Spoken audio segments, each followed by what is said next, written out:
Pilot! The fire's spreading! I'm on it. We launch now. Copy. Be careful out there.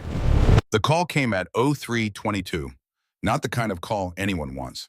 FOB, Ridgeline, Eastern Afghanistan, September 2015. The operations tent smelled like cold coffee and diesel exhaust. Fluorescent lights hummed overhead. A dozen people stood around the digital map table and nobody was talking, because the map said everything that needed to be said. 40 red dots, moving fast, closing in on a single blue position marked Echo 3. Colonel Nathan Briggs pressed both hands flat on the table and leaned in. His eyes moved across the grid. He was doing the math. Everyone in the room was doing the math, and the math was not good. Echo 3 was a 12-man infantry unit pinned against a rocky ridge in the Kunar Valley. No armor, no fortified position, just rocks, darkness, and 40 enemy fighters who knew exactly where they were. Briggs straightened, looked at his controller. Air support, what do we have? The controller's Staff Sergeant Prentice was already working through the availability board. His finger moved fast, then it slowed. F-15 ASAs are 40 minutes out, sir. Too far. Raptors are grounded. Hydraulic fault on the lead aircraft. Second bird still in diagnostic. Briggs exhaled through his nose. 40 red dots, 12 blue. 4 minutes before Echo 3 got overrun. Tell me something useful. Prentice hesitated. The kind of hesitation that means the answer is complicated. We have 1 aircraft fueled and ready on the runway, sir. 1. Yes, sir. What is it? A-10 Warthog, sir. Captain Voss. The room went quiet in a different way. Not the quiet of urgency, the quiet of uncertainty. Briggs knew that name. Everyone at Ridgeline knew that name. Captain Mara Voss, 28 years old.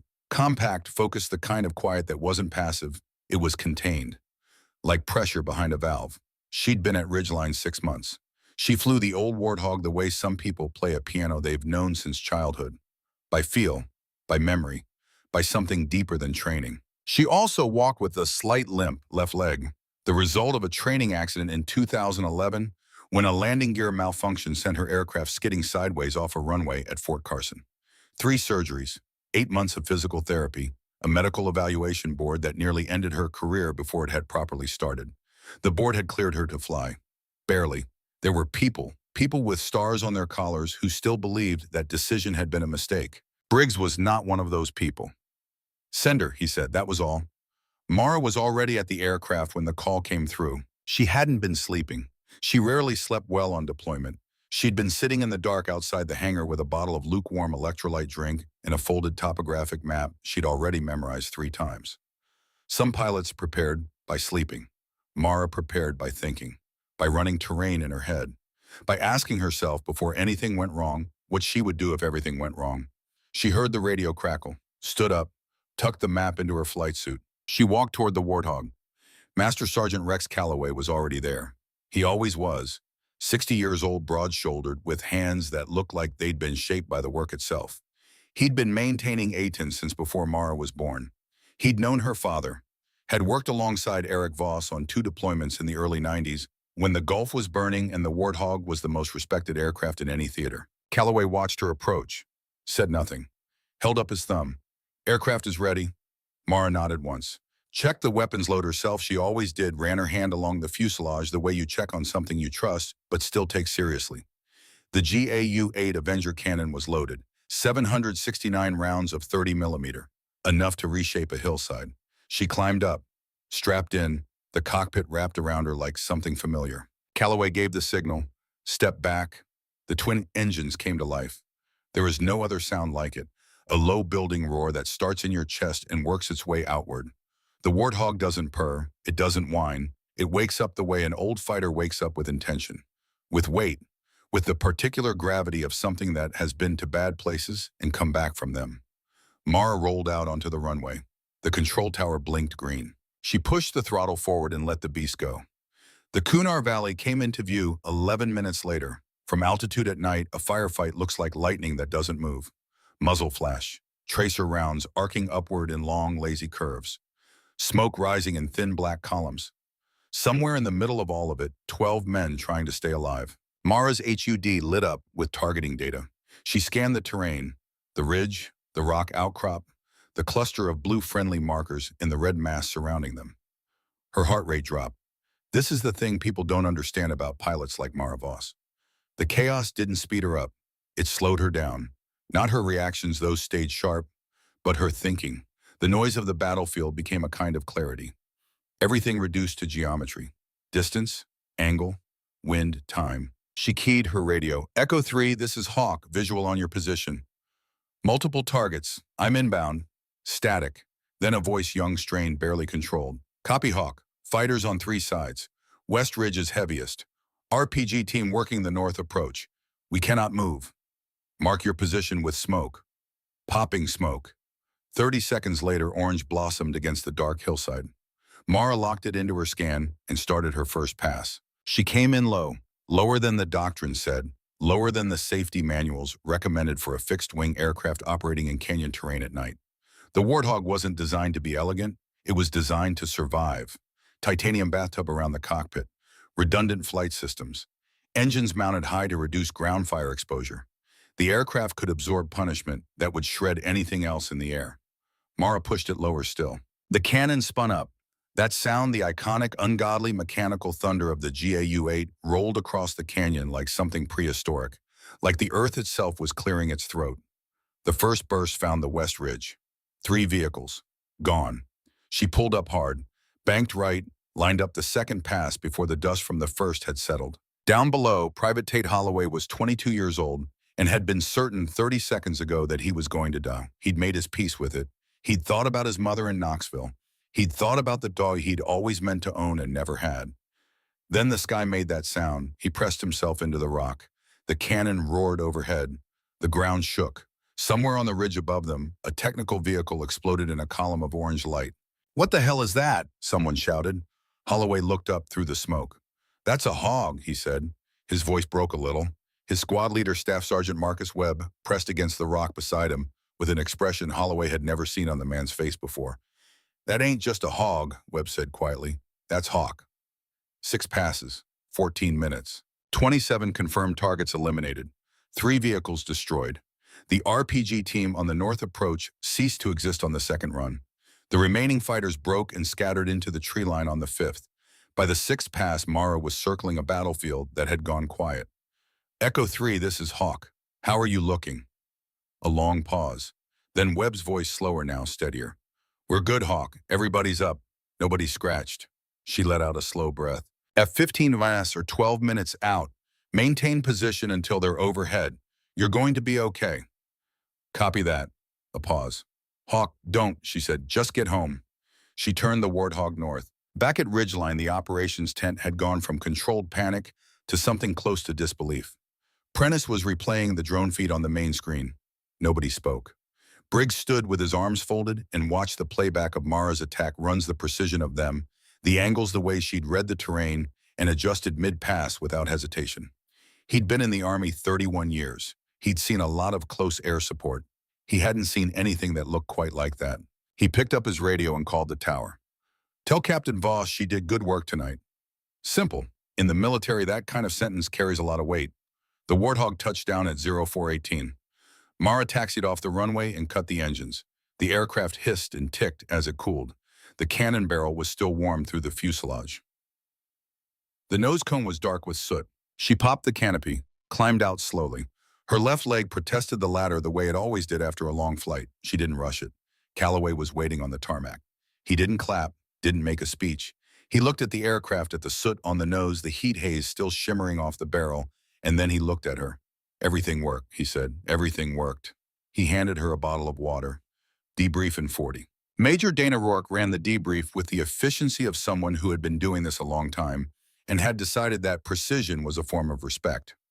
She went through the mission data timestamp by timestamp legal pad, covered in her own shorthand glasses, pushed up her nose. 27 confirmed kills, she said.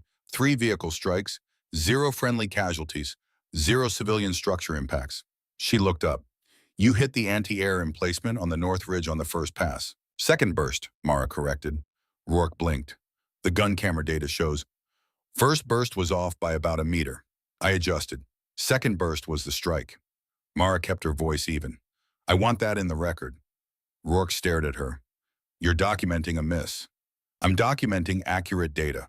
Write it how it happened." Rourke wrote it down, pushed her glasses up, looked at her notes, then back at Mara. In 12 years of post-mission debriefs, she said, "You are the first pilot who has ever volunteered a miss." Mara said nothing. Rourke wrote something in the margin of her legal pad. Mara couldn't read it from across the table. She thought it might be the word excellent. She didn't ask. She found Calloway at 0630. He was outside the hangar with 2 mugs of coffee sitting on an ammunition crate in the gray pre-dawn light. He handed her one without asking. They sat without talking for a while. That was something she appreciated about him. He understood that silence wasn't empty. After a while, he said, "You know, I knew your father." "I know," she said. "2 deployments together, Gulf War the first one, then again in '94. He turned the mug in his hands. He flew the same aircraft, an A-10C, old bird even then. People called it obsolete in '91, said it was too slow, too ugly, too low-tech for a modern war. She'd heard versions of this before. "Your father never cared what they called it," Calloway said. "He cared whether it worked, and it worked." He paused. "He was the best close air support pilot I ever saw work a gun run." He looked at his coffee. He went back in once, January '91, Scud Battery in the Western Desert. 3 Army Rangers pinned down, no extraction possible, nobody else on station. He'd been airborne 4 hours already. Should have been Winchester. He had 62 rounds left in the cannon and half a tank of fuel. He looked at the mountains. He saved those Rangers, all 3 of them. He talked about it like it was nothing, like it was just the next thing to do. That's what made him dangerous. Calloway's voice was quiet. He didn't think about saving people like it was heroic. He thought about it like it was geometry. The problem was there. He had the tools. You do the work. He was killed 3 months later, Mara said, not a question. March 16th, single-shoulder launched missile. He was on a convoy protection run. They hit him on his second pass. A pause. He got the convoy through first. She already knew this. She'd read the after-action report at 19 requested through official channels, read it until she could recite the coordinates from memory. But hearing it from someone who had been there was different. "I was 4 years old," she said. "I know, the sun was coming up over the mountains, amber and clean." Mara, Calloway said more carefully now, "There's something you should know." She looked at him. "General Hargrove, Pentagon procurement. He's been pushing an A-10 retirement package for 2 years. Budget arguments, modern air superiority, the standard language." He paused. 2 weeks ago, the proposal received formal signatures. Phased drawdown by 2017. Full retirement by 2019. She absorbed this. "He has a $4.2 billion stealth strike contract waiting for approval," Calloway continued. "The same week the drawdown gets signed, that contract gets recommended for award." He let that sit. He's not just cutting the program, he's replacing it with something that makes him very wealthy and very connected. She said nothing. "That's not the part that bothers me most," Calloway said. She waited. He set his coffee down, looked at her directly. "6 months ago," he said slowly, "there was an incident. Bravo sector. A strike was called in on incorrect coordinates. Wrong grid. The aircraft that responded was an A-10 from 10th Squadron." He paused. 6 Marines were killed. The morning air was still. "The after-action report listed it as a navigation error," Calloway said. "Pilot error. The aircraft was pulled from service 3 days later, emergency maintenance, then accelerated retirement. Off the books in under 2 weeks." "What happened to the footage?" Mara said. "Gun camera data listed as corrupted. Onboard recording marked non-recoverable. Aircraft scrapped." "Where, Foroshi?" "Fort Carson. Boneyard." She looked at the mountains. "I've been maintaining A-10s for 35 years, Calloway said. "Every aircraft that goes through my hands, I know what's in it. I know the standard manifest." He paused. "And I know what's not on it." She looked at him. "There's a secondary backup drive," he said. "Non-standard installation. Engineers started adding them after the Gulf War. Welded into the lower frame spine below the main systems bay. Not in any official documentation, not on any inspection checklist.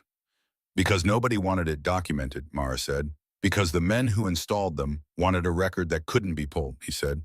"Just in case." The silence between them changed quality. "If that aircraft is still at Fort Carson," Mara said, "the drive would still be there."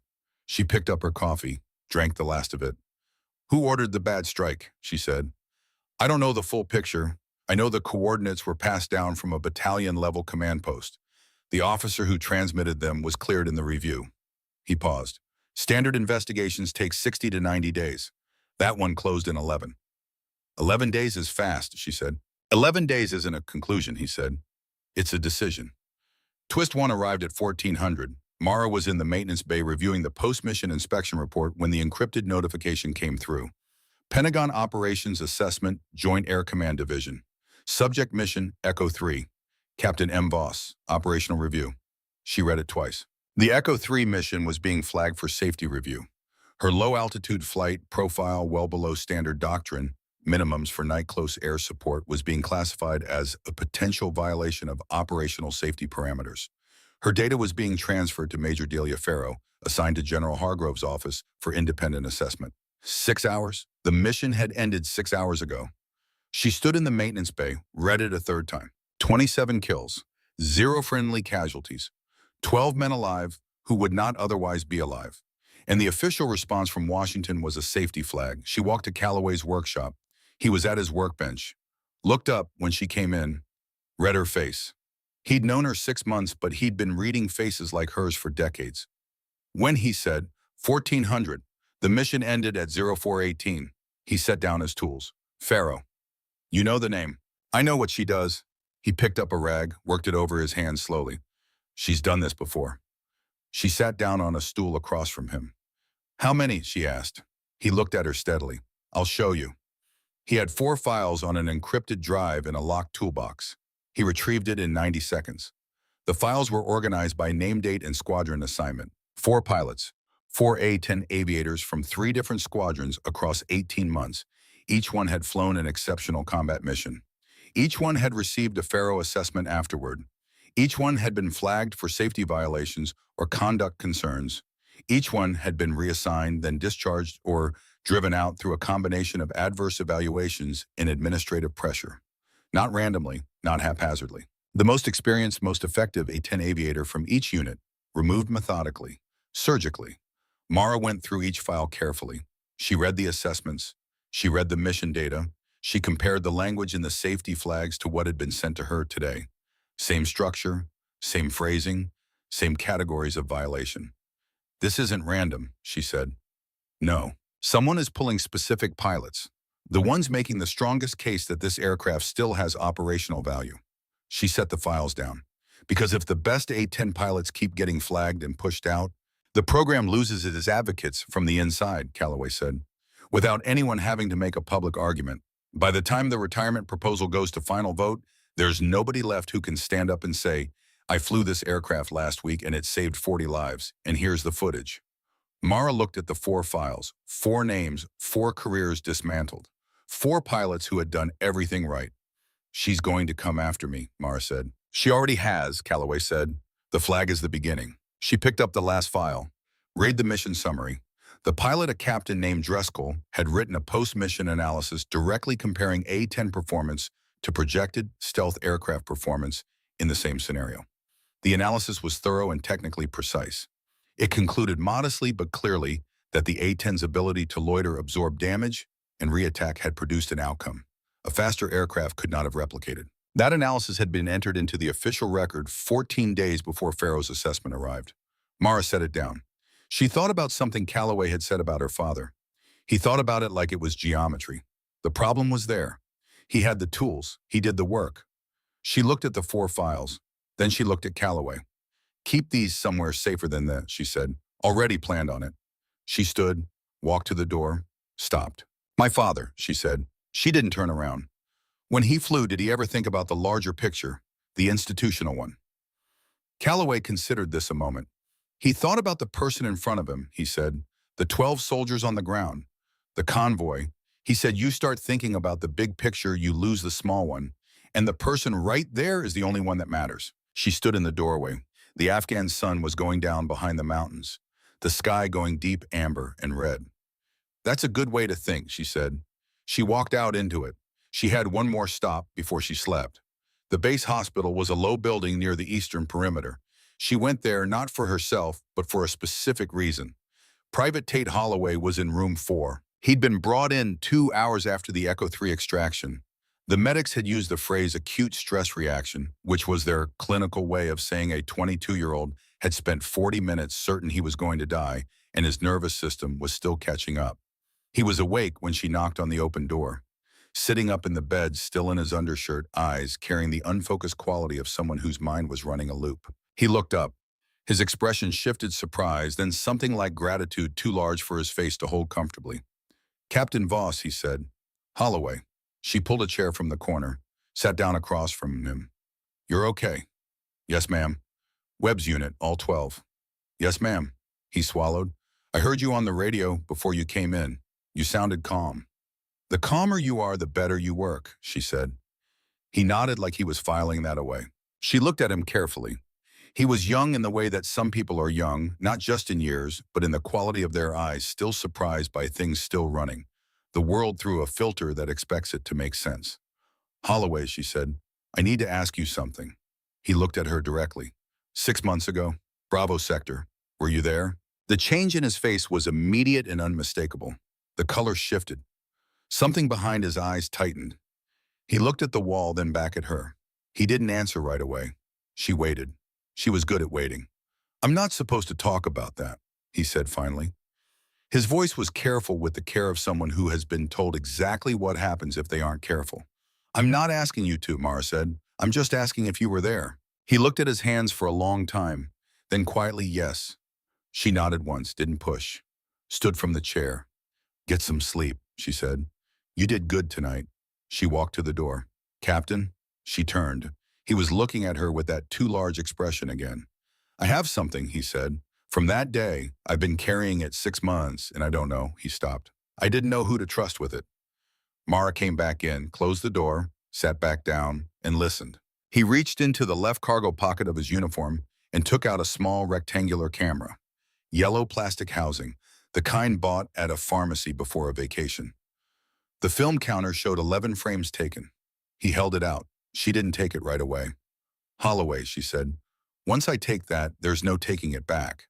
Whatever's on those frames, the minute it gets developed, it exists, and people will want to know where it came from. I know that. They'll know it was you. I know that too." She looked at him, at the steadiness in his face, the kind that isn't fearlessness, it was the opposite. It was someone who was afraid and doing the thing anyway. She thought about her father. She took the camera. "I won't tell you it'll be easy," she said. "I didn't come here because I thought it would be easy," he said. 6 guys are dead, and nobody has talked about it out loud. Not once." His voice stayed even. "I heard them, Captain. I was behind the rock when it happened, and then I heard the official story. And those two things," he stopped. "They were not the same story." She put the camera in her flight suit pocket. "I'll take care of it," she said. "I know you will," he said. "That's why I came to you." Outside over the mountains, the stars were coming out one by one. Bright, particular. In Washington, in an office on the 4th floor of a Pentagon Annex building, a general with a $4.2 billion contract on his desk reviewed a safety assessment memo with his name at the bottom. He signed it without reading it twice. He'd done this before. It had always worked. He didn't know yet about the secondary backup drive welded into the lower frame spine of a scrapped A-10 sitting in a boneyard in Colorado. He didn't know about the 11 frames of undeveloped film in a yellow plastic camera. He didn't know what was coming. He should have been more careful about what he asked for. 3 days passed. The particular rhythm of a forward operating base doing its work. Maintenance cycles, intelligence briefings, meals at irregular hours, and sleep in incomplete stretches.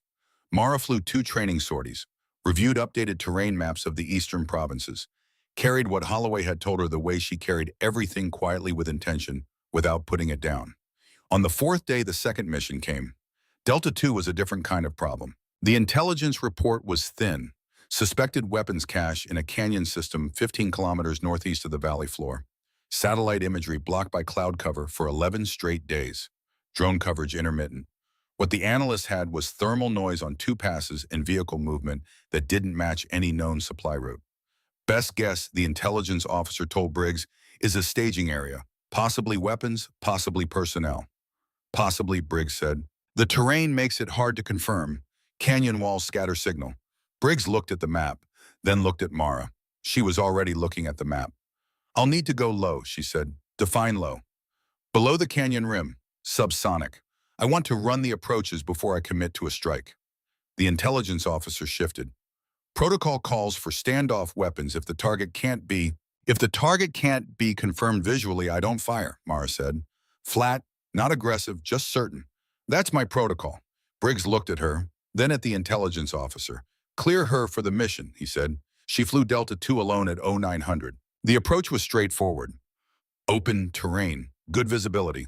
The Warthog handled the altitude change, smoothly descending from 8,000 feet to the canyon floor in a long-controlled arc.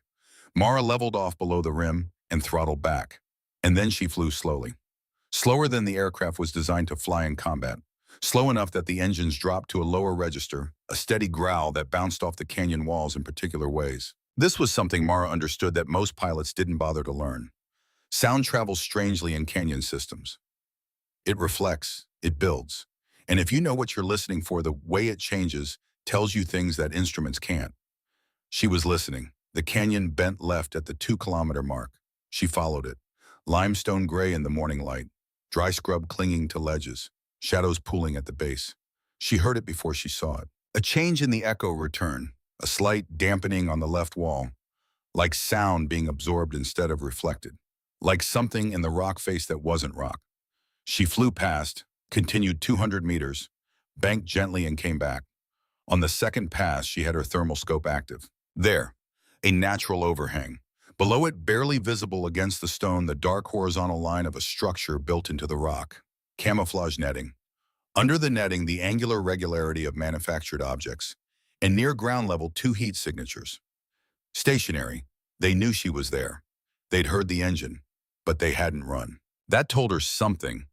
You don't stand still when a warthog comes through your canyon unless you have a reason, unless you're protecting something or guarding it. She climbed, cleared the rim, and circled at altitude while she thought. The structure was a weapons cache. She was confident enough to act on it. The 2 men below weren't fighters positioned for response. They were positioned like keepers. Men who had been told to stay until the last moment. She came around one final time, lined up the angle. The GAU-8 spoke once. Short, precise. The structure disintegrated. The netting followed. A secondary explosion rolled outward, white and sharp, the particular bloom of ammunition cooking off under sudden heat. The canyon filled with smoke, then with quiet. Both heat signatures were gone. She circled once more. Nothing moved. Delta 2, this is Hawk. Target destroyed. Secondary detonation confirms weapons storage. No additional contacts. I'm clear. Briggs' voice came back. Copy, Hawk. Good work. Come home. The debrief with Rourke took 30 minutes. The gun camera footage was clean. The strike documentation was precise. As Mara walked out of the room, she noticed a courier from the communications office standing near the door. Sealed envelope, addressed to Operations Assessment Review, routed through Hargrove's office. The Delta 2 debrief data, already copied and outbound. She watched the courier walk away. Didn't say anything. Calloway was waiting outside. Farrow's already requesting the footage, he said. I know. She's flagging the altitude. She's not flagging the mission, Mara said. She's flagging the pilot. They walked toward the hangar. How long does she need to build a case, Mara asked. Depends how fast Hargrove wants to move. The 4 pilots before you, 1 took 3 months. 2 took about 6 weeks. The last one took 18 days. Somewhere between 2 weeks and 3 months. Best case, Calloway said. She nodded. This was the arithmetic she was working with. She needed to move faster than the process Farrow was building. What she needed was Fort Carson. She stopped walking. Rex, she said. It was the first time she'd used his first name. He looked at her. The aircraft at Fort Carson. If that drive has footage of what happened 6 months ago, then the same people running the retirement program have something much more serious to protect than a contract, he said quietly. She looked at him. Can you go? He already knew she was going to ask. If I leave this week, he said, I'll need someone else to cover the maintenance rotation. I'll handle that, Briggs said from behind them. They both turned. He was standing 10 feet away with the particular expression of a commanding officer who has been listening to a conversation he needed to hear. He didn't ask questions. He just looked at Calloway. You'll need transport, he said. I'll need transport. Calloway agreed. I'll arrange it. He looked at Mara. Be careful. She nodded. They left it there. Twist 2 came 3 days later. Mara was in the equipment room off the main hangar, working a toothbrush along the seams of her flight gloves. She did this after every mission, methodical and precise, because small things done right accumulate into something when she heard footsteps at the door. Holloway. He was out of the hospital. Color better. But there was something different about him now, the quality of a man who had spent time at the edge of something and made his decision about which way to step. I've been thinking about what I told you, he said. I remember. 6 months ago, he said, they told me the investigation was complete. Pilot error. Case closed. He paused. I didn't believe it, but I didn't know what to do about not believing it. I'm a private. He looked at his hands. I saw what happened. I was behind that rock.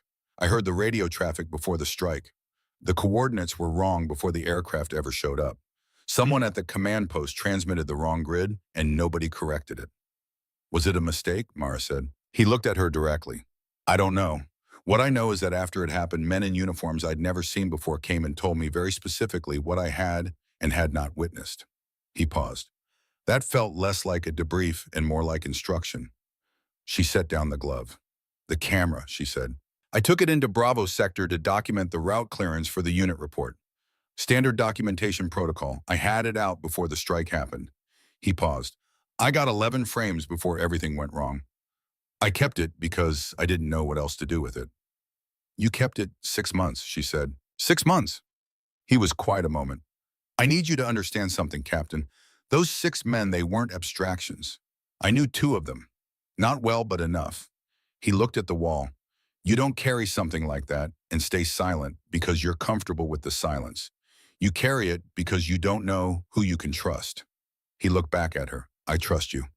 She looked at him for a moment. At 22 years old, making a decision he understood would cost him something. What you're doing, she said, is right. I want you to know that clearly. Not because it's convenient for me, because those 6 men deserve a true record. He nodded once. Get me a contact in your chain, she said. Someone you trust, in case this moves fast and you need someone in your corner. He gave her a name.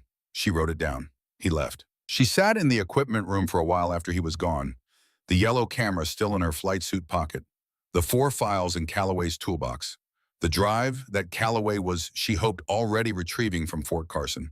She thought about the geometry of it. The pieces were assembling. What she was building was a record layered, authenticated, cross-referenced, the kind of record that didn't depend on any single piece to hold its shape. A broken thing can still cut. She thought about those 4 pilots, 4 careers taken, 4 people who had been told the system couldn't be moved. She intended to prove them wrong. The 3rd mission came before she was ready. Zulu 4, a refugee convoy. 70 civilians moving through a humanitarian corridor that had been considered safe for 8 months. Aid workers, families, children. Someone had decided it was no longer safe. Mortar teams on a hillside overlooking the corridor. The lead vehicle hit an IED at the valley bend. The convoy stopped. The mortars started.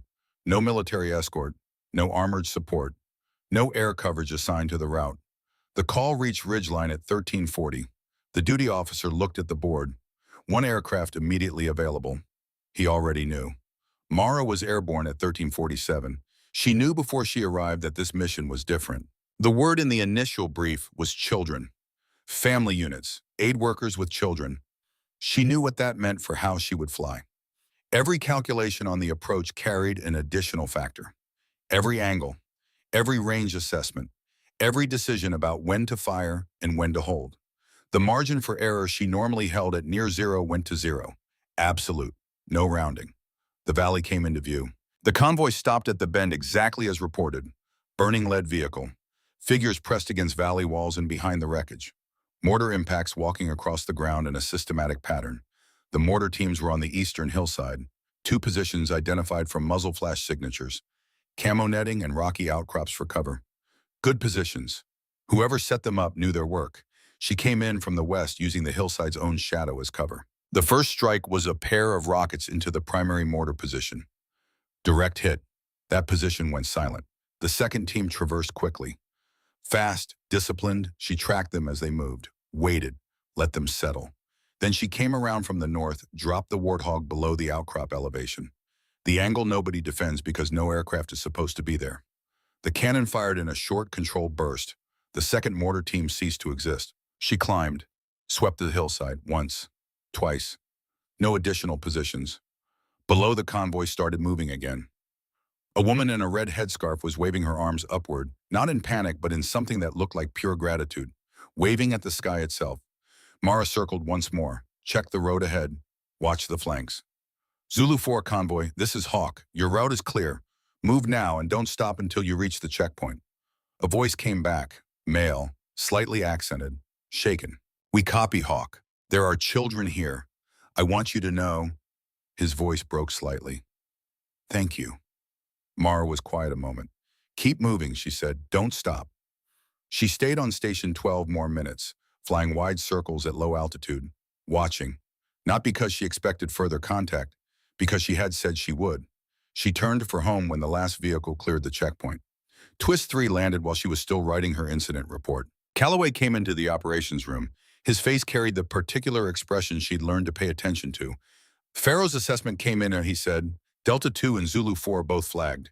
She's characterizing them as a pattern. 3 missions, 3 instances of sub-minimum altitude flight, 1 pattern of willful disregard for operational safety parameters." Mara set down her pen. "She's building a case," she said. "She's nearly finished building it." He sat down across from her. "But there's something else. I went back through the 4 pilot files tonight, looking at the sequencing. And every one of them in the 6 weeks before Pharaoh's assessment arrived had flown a mission that generated documentation highlighting the A-10's operational value. Documentation that could be cited in a committee hearing.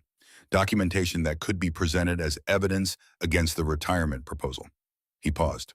"Mara, this isn't just a clearance operation. It's a documentation strategy. They're removing the evidence before it can be accumulated.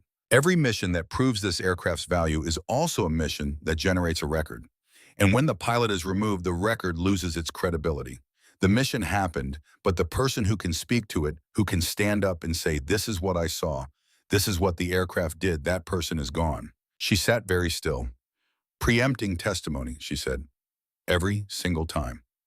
"Then what they're most afraid of," she said slowly, "isn't the gun camera footage. It isn't the friendly fire review. It's a pilot," Calloway said, "with a clean record and current operational experience, who can say, 'I flew the mission. Here is what happened. Here are the people who are alive because of it.'" She looked at him. "That's me," she said. "That's you, which means Pharaoh needs to move before Whitmore gets here, before you have a chance to be in the same room as someone who can give your testimony official weight." She looked at the 4 files spread across the table. 4 names, 4 people who had done everything right and been taken apart anyway. The problem was there. She had the tools. Do the work. Twist 4 arrived in the form of a phone call the next morning. Briggs came out of his office looking like a man who had received unexpected news he hadn't yet fully processed. He found Mara in the maintenance bay. She'd been there since 0600, not because she was a mechanic, but because working her hands helped her think. "Senator Garrett Whitmore," Briggs said. "So, ma'am?" She looked up. "He's been trying to reach this base for 3 days. His office kept getting routed to the Pentagon liaison, and the liaison kept telling them the FOB wasn't reachable for sensitive communications." Briggs paused. "He found a back channel through the Armed Services Committee staff. The call came in this morning." He looked at her steadily. "His son is Specialist James Whitmore, Echo 3, one of the 12. How does he know about Pharaoh? He chairs the subcommittee on readiness. He's been tracking the A-10 retirement proposal for 18 months. When the assessment on your mission flagged through the Pentagon system, one of his staff analysts caught it." A pause. "He's not pleased." Behind her, Calloway kept working. She could tell he was listening. "He's flying out," Briggs said, 48 hours. "He wants a full briefing. Not from me, from you." She absorbed this. "There's a second thing," Briggs said. She waited. "Overnight intelligence updated the attack assessment for eastern sectors. New movement, 2 major supply routes and a forward logistics point." He paused. "Projected timeline for the next significant engagement, roughly 48 hours. The number sat in the air of the maintenance bay. In Hargrove's proposal," Mara said. "Status. He presented a full suspension recommendation to Air Operations Command yesterday. All A-10 assets at Ridgeline pending resolution of the Pharaoh safety assessment. Full fleet review." He paused. "Effective in 48 hours if the counter-review request isn't filed." She looked at the grounded Warthog, at the engine nacelle Calloway had removed, at the parts laid out on the workbench with the organization of a man who takes things apart carefully so he can put them back together correctly. She thought about timing, about what needed to happen in what order. "File the counter-review," she said. "Buy the 30 days on paper. It won't resolve anything, but it keeps the suspension from going through before Whitmore gets here." "Already planned on it," Briggs said. He looked at her for a moment longer than necessary. "How are you doing?" he said. She thought about it honestly. "I have a lot to do," she said. "I'm doing it." He nodded, walked out. She didn't sleep that night. She sat in Calloway's workshop while he worked on the engine nacelle. Tools, hydraulic fluid, amber work lamp throwing long shadows across the floor. She drank bad coffee and went through the 4 files again, with more structure, looking for the geometry of it. What she was building was a record. Layered, authenticated, cross-referenced. The kind that didn't depend on any single piece to hold its shape.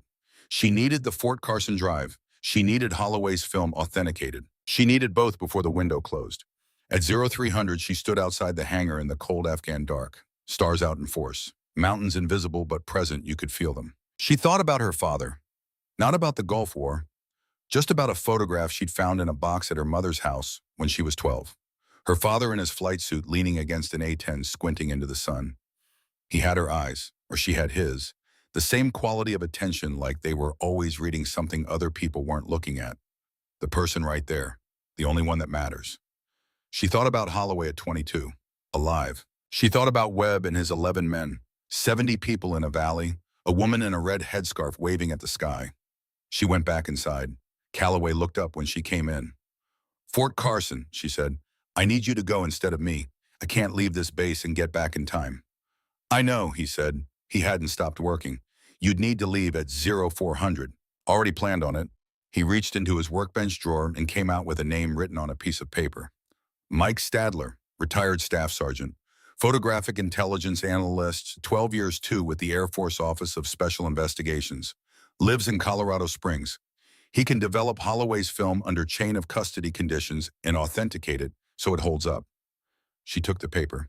"You've been planning for this," she said. 3 months, he said. "I just didn't know if you were the person who was going to make it matter." He looked at her steadily. "Now I know." She folded the paper into her pocket. He looked at her. "Go get 2 hours of sleep," he said. "I'll handle the rest of tonight." She thought about arguing, didn't. She went to her quarters, lay down fully clothed, set an alarm. She was asleep in 4 minutes. She dreamed about flying. Not combat, not targeting, just the act of it. Morning light through a canopy at altitude. The earth curved and small below. The complete silence of being above the weather, above everything that happens on the ground. Her father used to describe flying as the only place where the whole world made sense. She'd read that in a letter he'd written to her mother found in the same box as the photograph when she was 12. She'd read it until the paper went soft at the folds. She understood it now, not as a child reading her father's words, but as a pilot who had flown 14 minutes alone over a dark canyon and brought 12 people home. Some lessons don't transfer. You have to earn them yourself. She woke when the alarm went off, put her boots on. Calloway was already at the transport staging area, bag packed, face set with the expression of a man who knows the difficulty is the condition, not the obstacle. He looked at her when she came out. "Drive stays safe," he said, one way or another. "I know," she said. He turned and walked toward the waiting transport. She watched him go, 60 years old, 35 years of work. A man who had kept faith with something long past the point where keeping faith was easy. Then she turned back toward the hangar, toward the work that needed doing. 40 hours until the aircraft could fly. The math was tight. She'd worked with tighter. The suspension order came through at 0600. Hargrove had signed it at midnight Washington time. Before Whitmore's flight left Reagan National. Before anyone on the ground at Ridgeline knew the senator was already moving. The timing was not accidental. Briggs read it twice, set it on his desk, picked it up and read it a third time. Then he walked to Mara's quarters and knocked. She was already awake, already dressed. She opened the door, read his face, and held out her hand. He gave her the order. She read it, handed it back. Full fleet suspension, effective immediately. She said it flat and simple, the way you say a fact. Yes. And the convoy in Tango 6. Still active, 67 personnel, moving at 0130 tonight. With no air cover. He said nothing, which was his answer. "Where's Calloway?" she said. "Left at 0400. Transport to Bagram, then Colorado." He didn't file a leave request. "No," Briggs said. He wouldn't have. He looked at her for a long moment. "Whitmore lands at 800 tomorrow," he said. "I know. Whatever you're planning, I'm going to need you to trust me for the next 24 hours, she said. He studied her face. Then he nodded once slowly. "I trust you," he said. He left. 1,200 miles away and at 1400 local time, Rex Calloway pulled a rented pickup truck up to the boneyard at Fort Carson. The facility sat on the southwest edge of the post. 3 fenced acres, aircraft in various states of decommission, some stripped to the frame, some intact, some under tarps gone gray with years of sun. He checked in at the gate, showed credentials, said he was conducting a technical assessment on a retired airframe. The gate sergeant was 23 years old and had no reason to look twice at an old maintenance chief with a standard hex key set. Calloway walked the rows. Serial number 082-Kilo. He'd cross-referenced it against the retirement paperwork before leaving Ridgeline. Listed as transferred for parts assessment, standard language for aircraft that weren't being scrapped formally but wouldn't fly again. He found it in the 3rd row. Weapon systems stripped, cockpit empty, tarp over the nacelles. But the lower frame was intact. Nobody had touched the secondary access panel, the non-standard one, not on any manifest. He lay down on his back on the Colorado dirt and worked with his hex set. The panel came off in 4 minutes. He reached in. His fingers found the drive housing in the recess exactly where he knew it would be. Sealed, airtight, military grade, exactly what it had been built to be. He stood up, brushed the dirt off his clothes, walked back to the truck without hurrying. Mike Stadler lived in a yellow house 3 blocks from a school. 54 years old with the stillness of a man who had spent a long career looking at things carefully and making good decisions about what they meant. Calloway had called ahead. Stadler was waiting at the door. He looked at the dream, looked at the camera, was quiet for 30 seconds. Chain of custody documentation starts now, he said. We do this right or we don't do it. Agreed, Calloway said. Stadler documented every step, photographed the drive housing before opening it, used a write blocker to pull the data without altering timestamps or metadata, made 3 identical copies on separate drives, sealed 2 in tamper-evident evidence bags. Then he developed Holloway's film in a portable darkroom he set up in his spare room, working under the same chain of custody protocols, signing and dating every frame as it came up. The gun camera footage was intact. 6 minutes, 14 seconds. They watched it on Stadler's monitor in a room that had gone completely still. The footage showed the strike, showed the battalion command post transmitting faulty coordinates, showed the pilot's voice on the radio, uncertain, asking for confirmation, not receiving a clear response, before the second strike was already outbound. The pilot had followed orders, based on faulty data, transmitted by someone else. And in the final 90 seconds of the footage, the pilot transmitting clearly and on record, the coordinates had been wrong, the source was the battalion command post, and this information needed to be documented. That transmission had never appeared in the 11-day review. Not an oversight, a deletion. Calloway sat in that quiet room for a long time after the footage ended. Holloway's photographs were clean and sharp, 8 of 11 frames usable, 4 showing the approach trajectory. 1, the most important one, showing the command post vehicle with its antenna array fully deployed, transmitting. Timestamp on the frame matched the radio traffic on the gun camera footage exactly. Calloway picked up his phone and called Mara. She answered on the first ring. It's there, he said, and it wasn't pilot error. The coordinates came down wrong. The pilot followed orders. Whoever closed that review in 11 days, they knew. They knew, and they closed it anyway. She was quiet. How long to get the authenticated copies to Ridgeline? I'm already at the airport, he said. 3 authenticated copies, full chain of custody. Stadler signs as processing analyst. A pause. Holloway's film 8 usable frames. 4 show approach trajectory. 1 shows the command post vehicle with its antenna array up at the exact timestamp of the faulty transmission. Silence on the line. Rex, she said, and yeah, fly fast. Already boarding, he said. Twist 5 arrived at 0130. The convoy in Tango 6 began its movement. 67 personnel, medical supplies, civilian contractors. A route that had been cleaned for 8 months.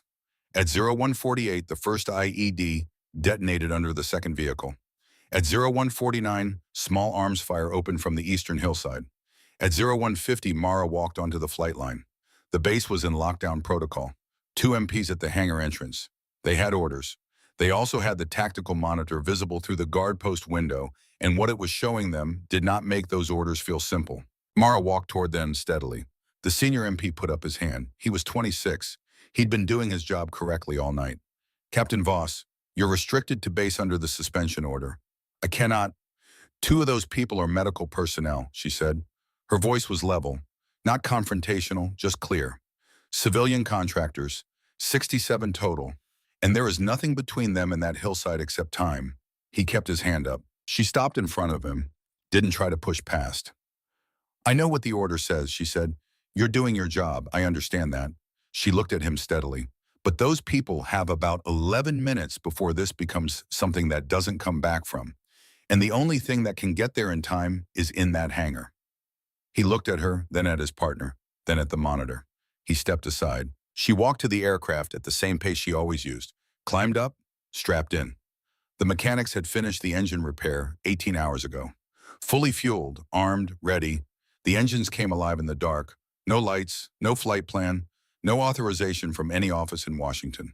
She rolled out. Airborne at 0156. The convoy contact in Tango 6 was 6 minutes old when the Warthog came overhead. One scan, technical on the eastern ridge, small arms from 2 positions below the tree line. Convoy vehicles stopped taking fire from both sides. She came in from the west. The first pass cleared the ridge. The second pass drove the tree line positions back into the dark.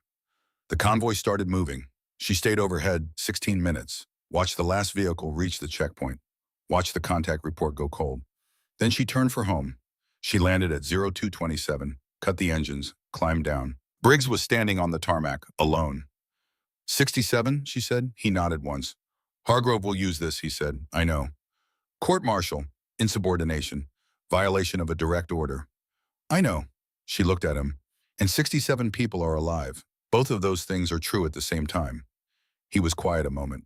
You did it anyway, he said. Those were 67 people, she said. What would you have done? He didn't answer that. He just looked at the aircraft behind her, the warm, ticking metal of a machine that had just done what it was built to do. Get some sleep, he said quietly. Whitmore lands at 0800. Twist 6, Hargrove moved fast. He'd been waiting for exactly this opening. Unauthorized flight, violation of a direct suspension order, insubordination. He filed all 3 charges before Mara had finished her post-flight inspection. The hearing was set for 1400. Whitmore's arrival at 0800. The timing was deliberate. Convene the proceeding before the senator had time to be fully briefed, before momentum could shift. Calloway landed at 0615. Mara met him at the transport staging area. He handed her a sealed evidence bag. She checked the contents. 3 authenticated drives. Full documentation. Stadler's signature across every seal. She handed the bag to Briggs.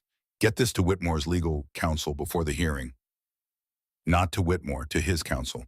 They'll know how to enter it into the record. Briggs looked at the bag, the Fort Carson footage. And Holloway's developed film, chain of custody documented, authentication by a retired AFOSI analyst. It's clean, it holds. She handed him a second envelope. The 4 pilot files, a written summary of the pattern, the sequencing, the language overlap, the correlation with pro-platform mission documentation.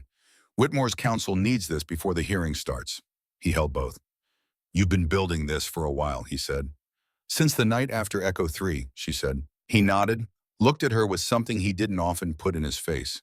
Your father would be, he started. I know, she said quietly. She walked toward the hangar to prepare. Senator Garrett Whitmore was 61 years old. He had the particular quality of certain men who have spent decades in rooms where power is exercised carefully, a stillness, a precision of attention that didn't announce itself. He listened more than he talked. He remembered everything. His son James stood beside him on the tarmac with the bearing of someone who had recently been through something that permanently changed what he understood about the world and was still working out the full shape of it. They landed at 0803. Whitmore looked at the evidence bag, looked at Briggs, then looked at Mara. Captain Voss, he said. Senator. He studied her for a moment. My son tells me he heard your cannon before he heard your engines, that the rounds were landing before he knew you were there. The approach geometry favored it, she said. Something shifted in his expression. Not a smile, but close to one. He turned to his legal counsel, Elaine Cross, compact and precise. 15 years in military law. She'd been reading documents since before the plane landed and had not looked up once. Start with the chain of custody documentation, he said. Already on it, she said. Twist 7 unfolded in the hearing room. The room held 40 seats and 53 people by 1400. The presiding officer was Brigadier General Aldrich, flown in from Bagram on 3 hours' notice. Efficient, neutral. Visibly aware that what happened in this room would be discussed in Washington before the day ended. Mara sat at the defendant's table, dress uniform.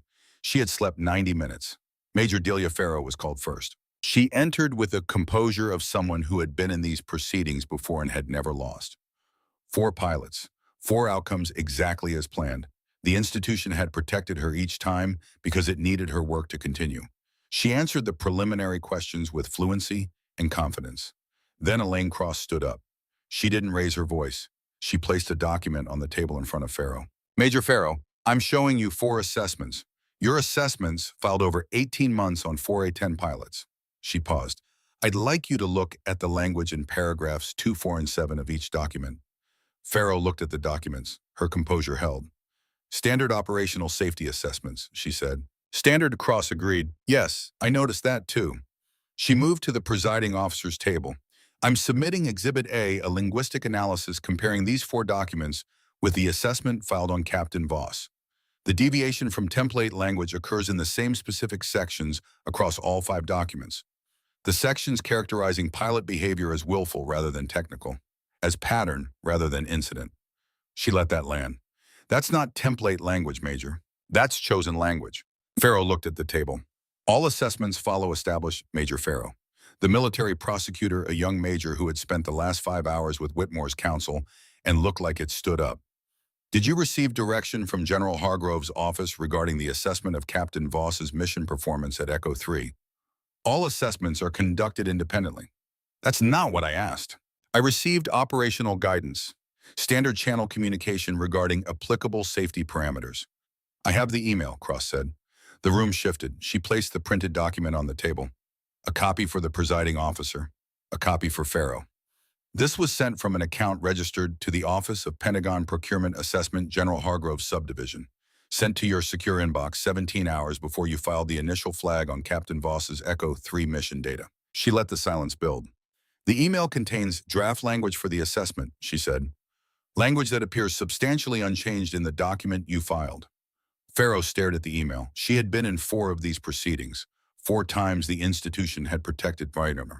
Because the institution needed her work to continue.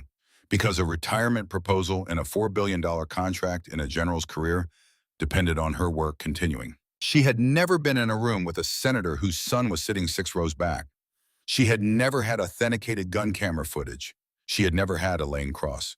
She walked in confident. She walked in believing that confidence was the same as protection.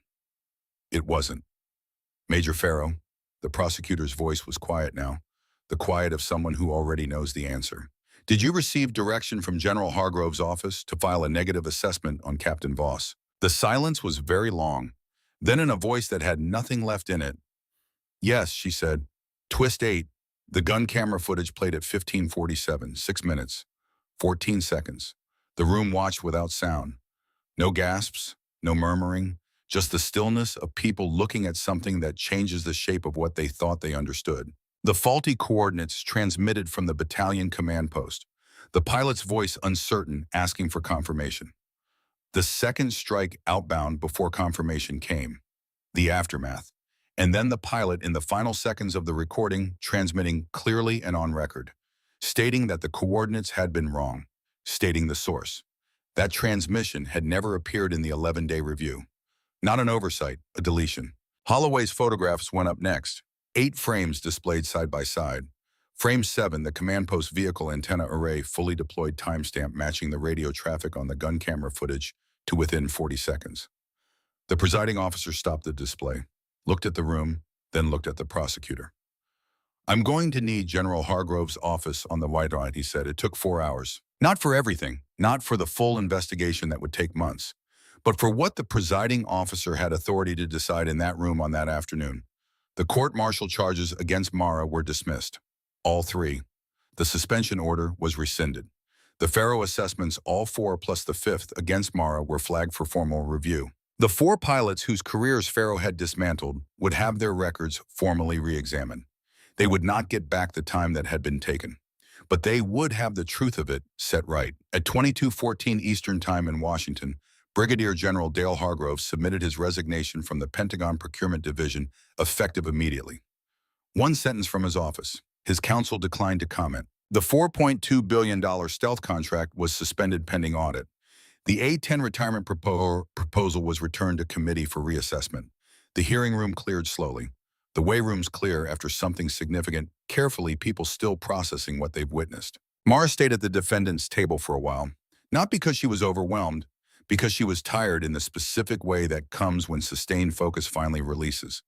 The weight of a body that has been running on intention for a very long time.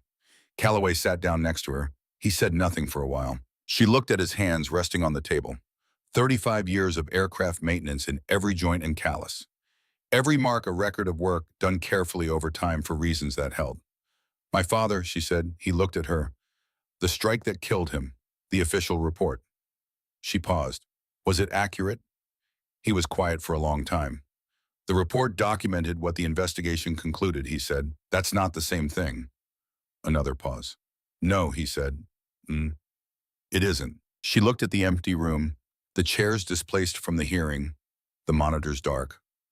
The drive from that aircraft, she said. Scrapped in 91, he said, long before the secondary drives were standard. He looked at her directly. There's no footage, Mara. She had suspected this, probably known it, but there is a distance between suspecting something and hearing it said out loud, and that distance has its own weight. She let herself feel it, didn't push it away, didn't manage it into something smaller than it was. After a while, she said, he called it geometry. You told me that. The problem is there you have the tools, you do the work. That's what he said. He was right, she said. I just needed to find it myself. She looked at her hands. Some lessons don't transfer. You have to earn them. He nodded once, slowly. He'd be proud, he said, simply. Without embellishment, she let that land. She let it land completely. The Distinguished Flying Cross ceremony was held Thursday morning, FOB Ridgeline Parade Ground, 140 personnel in formation. Mountains visible through the clear, barren early air. The particular quality of high altitude at first light, everything exact and clean, the kind of clarity that makes things look as they actually are. Mara stood at attention in her dress uniform. Whitmore in the front row, his son James beside him, Tate Holloway 4 rows back standing straight, eyes forward. The young man who had carried a yellow camera for 6 months because he believed the truth deserved a record. He was right. Briggs read the citation. He read it simply, the facts speaking for themselves. Then Calloway stepped forward. She hadn't seen him in his dress uniform before. He wore it with the particular awareness of something rarely taken out, the awareness of what it means.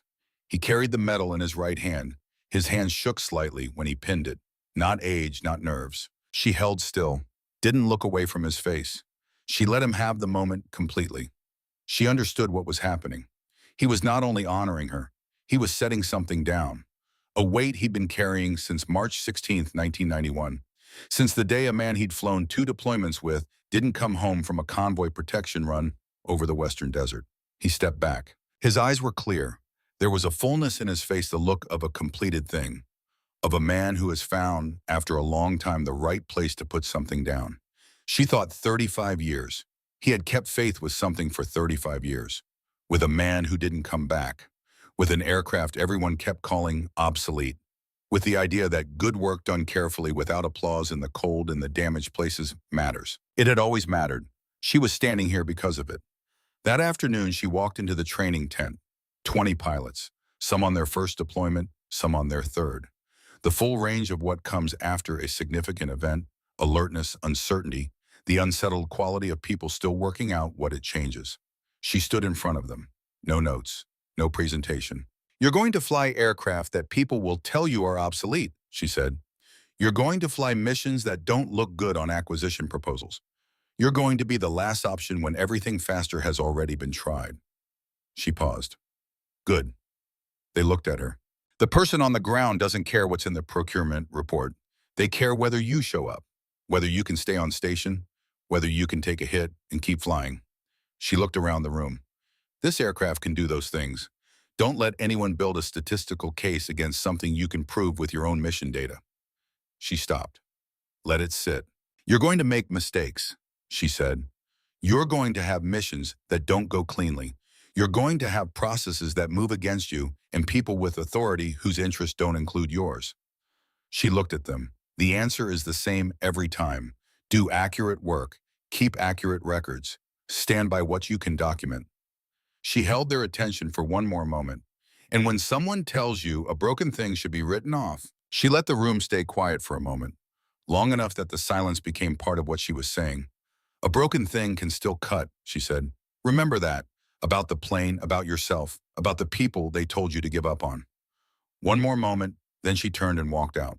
The mountains were the same color they'd been when she arrived, gray turning to amber in the morning light, large in the way of things that have been there longer than everything around them and will be there after everything else is gone. She stood at the edge of the flight line. Behind her, the Warthog waited in its hangar, patched, scarred, the nose cone still carrying the faint outline of soot from Echo 3. A weld seam on the left flap where shrapnel had been removed and the metal closed back over. She could see every mark from where she stood. She thought about what they recorded, not what they had cost, what they proved. Webb and his 11 men, 70 civilians in the valley, a woman in a red headscarf waving at the sky, 67 personnel in Tango 6. 4 pilots whose records were being redirected who would not get back the time taken from them, but would have the truth of it restored. Holloway, alive. His silence of 6 months ended. The 6 men from Bravo sector not forgotten. Part of a formal investigation now. Their story told out loud for the first time by someone who had been there. She thought about her father, about the geometry of it, about the letter she'd read until the paper went soft at the folds. She thought about Calloway's hands shaking. She reached into the left cargo pocket of her flight suit and took out a folded piece of paper. She'd been carrying it since Echo 3. A note slipped into her locker by one of the crewmen from the ground unit. 4 words written in black ink on a torn piece of brown paper. We owe you everything. She had never thought of it that way. She didn't now. She had done her work. She had done it carefully, accurately, persistently. She had been, when the system moved against her, the thing it miscalculated, the person who understood that a broken thing worked with correctly still cuts. Not because she was exceptional, because she refused to be anything else. She folded the note, put it back in her pocket. Then she turned back toward the hangar, toward the aircraft, toward the next mission brief on the desk in the operations room, toward the work that was never finished, only continued. She walked across the tarmac, slight limp, steady pace. The sun was fully up over the mountains now, clear and direct, good visibility all the way to the horizon. The kind of morning that, from altitude, makes the whole world look like it makes sense. She went inside.